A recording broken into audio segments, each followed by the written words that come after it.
We're about to launch into a series of executive roundtables focusing on mergers and acquisitions and all the conversations that revolve around those. We're bringing together people across Brisbane, Sydney, Adelaide, and Melbourne. And I'm joined by Ross, who will be hosting those lunches to talk about why we're doing them and the most likely subjects of conversation. So Ross, let's kick off there. Why are we doing this? Why did we choose mergers and acquisitions? Yeah, we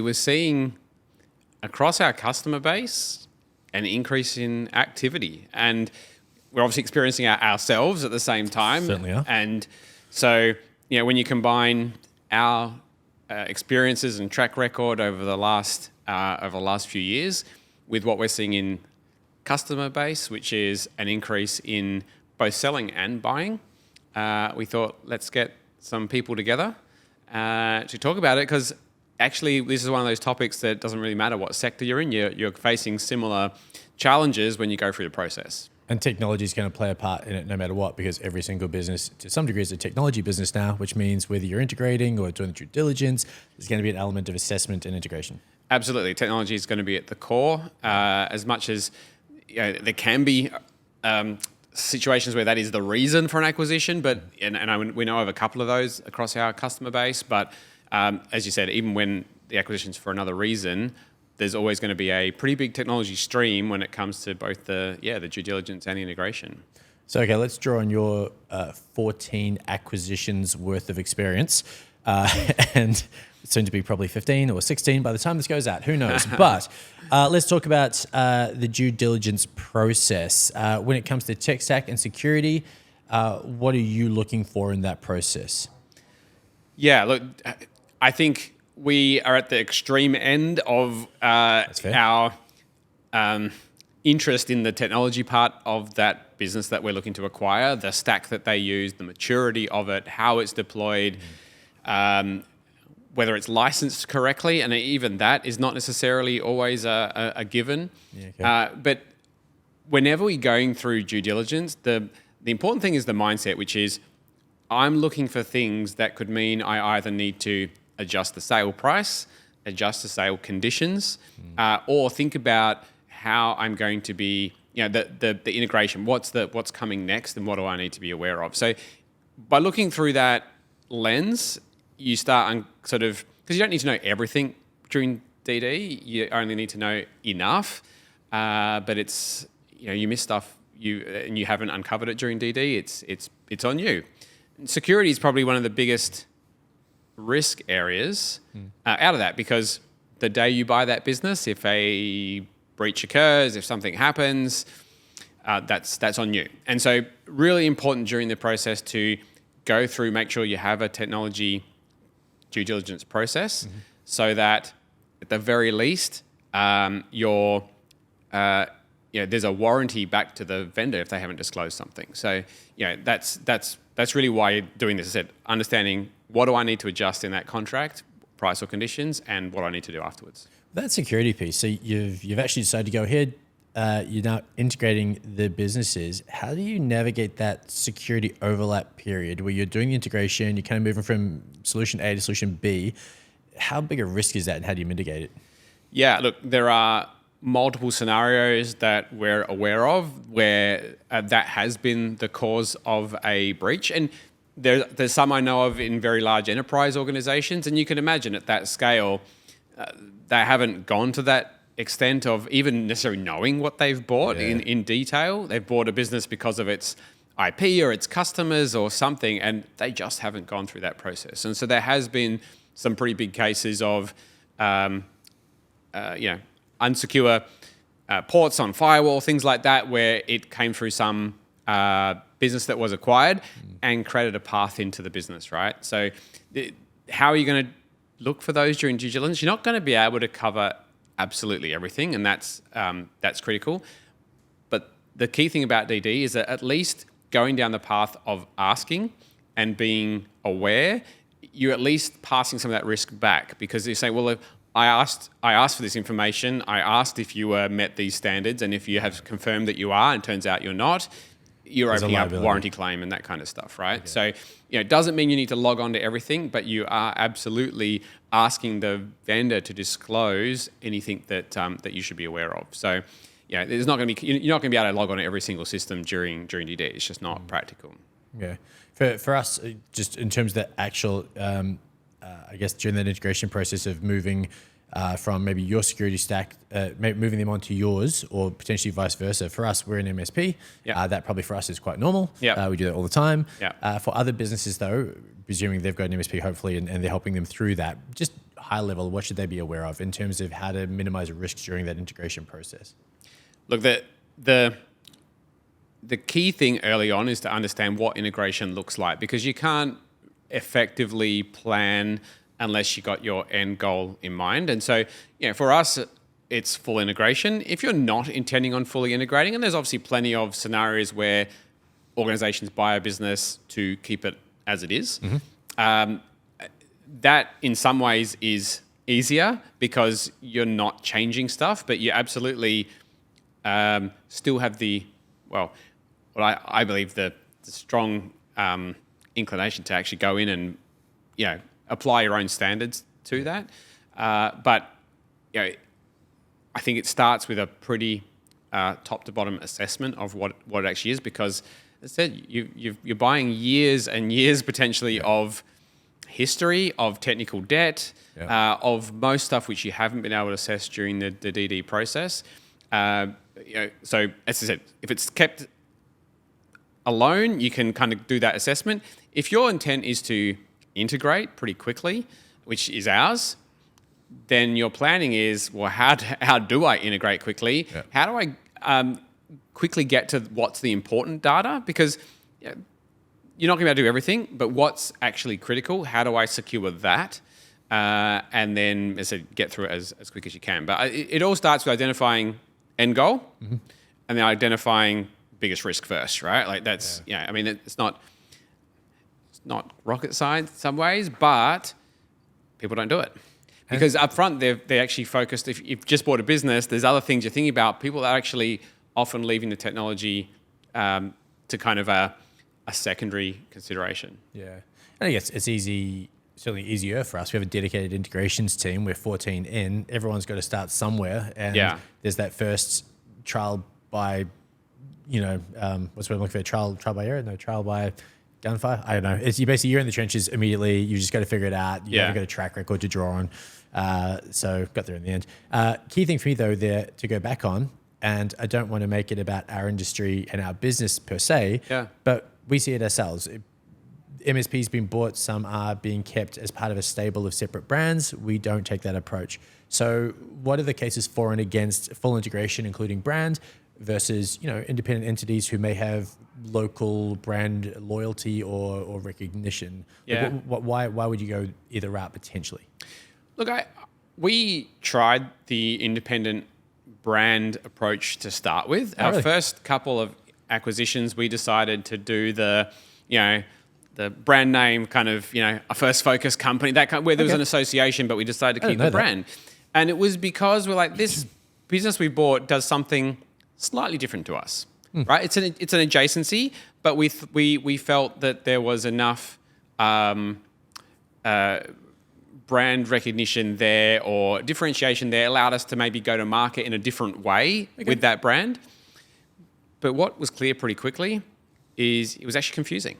It was confusing for the customer. It was confusing for staff. It made it hard to kind of cross-share things. And so we decided only, I think we did the first one in August 2020. We did then Jan 21. We were doing our kind of annual planning leading into sort of in June, leading into the next financial year. And we decided, let's call it now. Let's actually go, you know what? There's more value for us in saying we're one brand, we're one company, we've got all this capability now. And so it just didn't work for us. I think, again, the original premise, though, I think holds, and that is that if it's a differentiated enough service or offering and you want to be able to position it to a different part of the market, it makes sense. I mean, you think of the easy version, you've got a Qantas Jetstar or a car stable. We got Volkswagen and they've got Audi and Skoda and Lamborghini. If they branded all those tomorrow as Volkswagen, that's that's not going to work. Not well, no. Right. So, there are. I think it all comes down to the market segment you're trying to hit, and does it make sense to have a differentiated brand out there? I certainly hear a lot in the US around this concept of a brand for the local market. Yeah. I don't think that's as much of a case in Australia. We certainly see in the US a lot more association to keeping a local brand because there's loyalty in my local market, in my region. I mean, there's 50 states, and those 50 states have a lot of cities sometimes. Yeah. I don't see that as much here, certainly not in our sector. You're in WA. You're from WA, though. Is that a little bit of a Perth thing, maybe? The brand, not necessarily. People on the ground, Just where yes. the people, yeah. The brand, not as much. But then I see in some sectors, you look more publicly at a brand like an InvoCare is a good example, where they are buying a lot of small businesses in like funeral homes and those kind of businesses, where again they want that local personal touch. It's a small business. There's a. I think in an industry where it is a deeply sort of empathetic, emotional attachment. Yeah, the brand matters. Deeply. I don't want a big corporate dealing with my funeral. Yeah. So there, I think it comes down to market, brand attachment, association. Yeah. I think.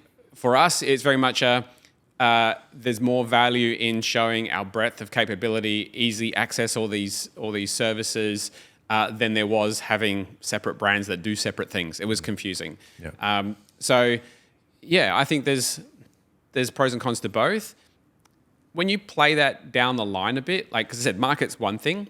The interesting thing is when you look at the integration effort versus long-term reward, because it's way cheaper to not integrate a business, but you introduce a couple of problems. Firstly, you need to have solid management in place in those companies. Almost like area managers to a certain extent, like local CEOs. Yeah, because you can't integrate the management layer as well. You can integrate back office potentially, but you're still going to need a little bit more at the management layer in these subsidiaries. So you've got a management potentially shortfall if owners are exiting out of these businesses or brands. And then the other side I see coming certainly out of our sector in the US is long-term, businesses that are highly integrated actually get a higher valuation. Okay. So the payback on integration is increased multiple and valuation down the track. Yeah. As opposed to, I can save some money now. I have less risk probably in not integrating from a customer churn, upselling the customers, but then, and probably even allows me to start organically growing those businesses a little bit quicker. But down the path, if I then go to sell again, I've got a collection of companies, right? And so, it all comes down to, you look at an organization like a Wesfarmers or something where, again, they essentially buying and selling companies. Yeah. Again, integrating doesn't make sense because anytime I might want to sell one of these again. Yeah. Right. And so the interesting thing there, though, is very different to us. We're buying MSPs. We're buying a single type of company again and again, as opposed to a stable of differentiated companies with different value props. Yeah. And so we bought a software development business. You could say, hey, maybe I want to have something else in the market that says I'm a software development business. Does it make it easier in the market? You're the marketing expert. Does it make it easier to be in the market pushing something that's different enough as opposed to being seen as something else? The question is, does that outweigh the downside? Yeah. Can I answer with it depends? It depends. Yeah. And it could take quite some time to unpack that. One thing I would say from a marketing perspective, I was in our Evolve group, peer group, for people watching who don't know what that is, but a non-integrated set of companies, they were struggling with marketing because it's so much harder to do this, to create content when you've got to slap a different, starting, finishing screen 24 times to get it out the door.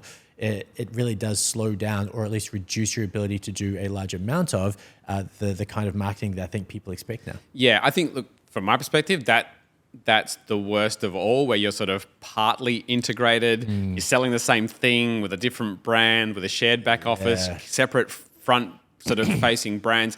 I personally, I don't see a lot of value in that. I know I said US, there are definitely, that is a play, and they do it because of this local market attachment to a name. I'm not sure. I don't know if people are that sentimental about the name of their technology provider, but that's I mean, Maybe but I'm you wrong. are heartless though. So there is that.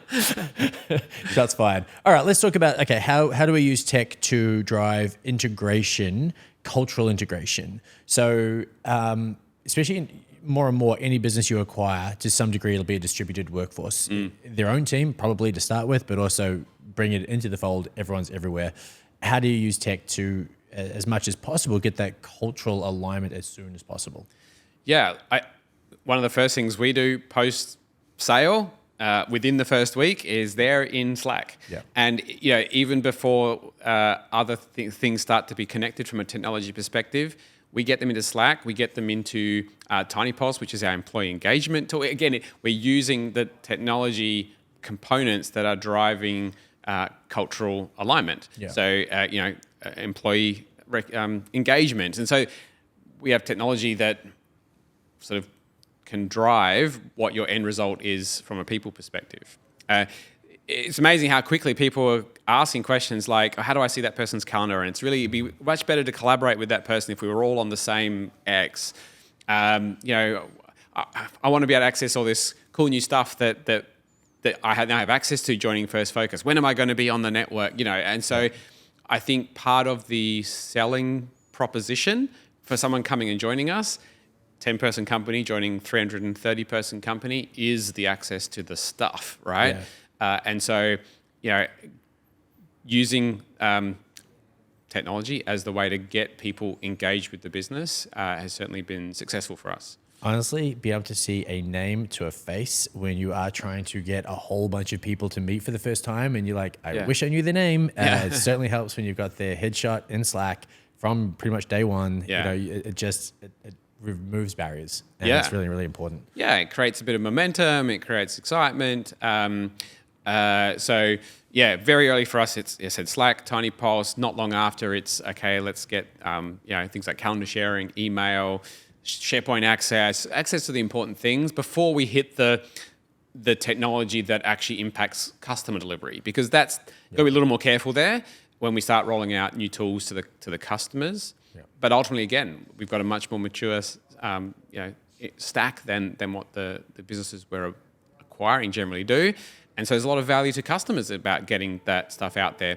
And so coming back to using technology to drive overall success, it's, hey, your MSP's been acquired, we're your new provider, and here's all this new stuff, right? Here's all this extra benefits that you get. It's easier than just, hey, they've been acquired, now pay this bank account.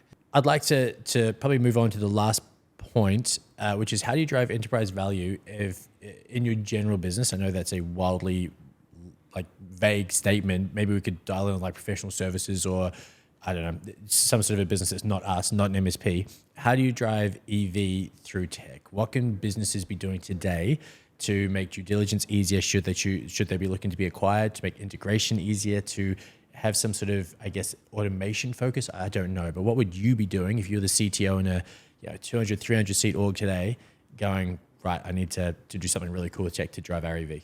Look, I think it doesn't matter who the buyer is, whether you're a 10-person business or a 100 or 1,000-person business, the buyer's going to want a lot of data. They're going to want data and analytics and answers to stuff that you maybe hadn't thought of before.